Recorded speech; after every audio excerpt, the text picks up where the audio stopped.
అందరికీ నమస్కారం. మీరందరూ ఆనందంగా, ఆరోగ్యంగా, ఐశ్వర్యంతో ఉండాలని మనస్ఫూర్తిగా కోరుకుంటున్నాను.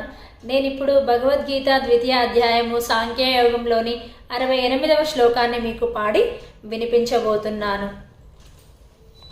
తస్మాత్ యస్య మహాబాహో నిగృహీతాని సర్వశః ఇంద్రియానింద్రియార్థేభ్యః తస్య ప్రజా ప్రతిష్ఠిత.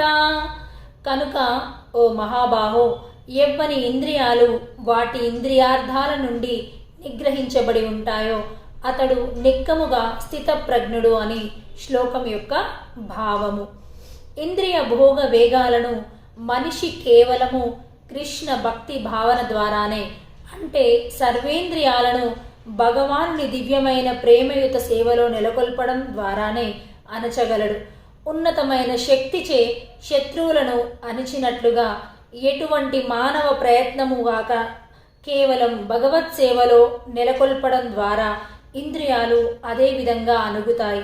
కేవలము కృష్ణ భక్తి భావన ద్వారానే మనిషి నిజంగా బుద్ధిలో నెలకొంటాడని, ఈ కళను అతడు ప్రామాణిక గురువు మార్గదర్శనంలో తప్పక సాధన చేయాలని అర్థం చేసుకున్నవాడు సాధకుడు లేదా మోక్షానికి యోగ్యమైన వాడని పిలువబడతాడు అని శ్లోకం యొక్క భాష్యము.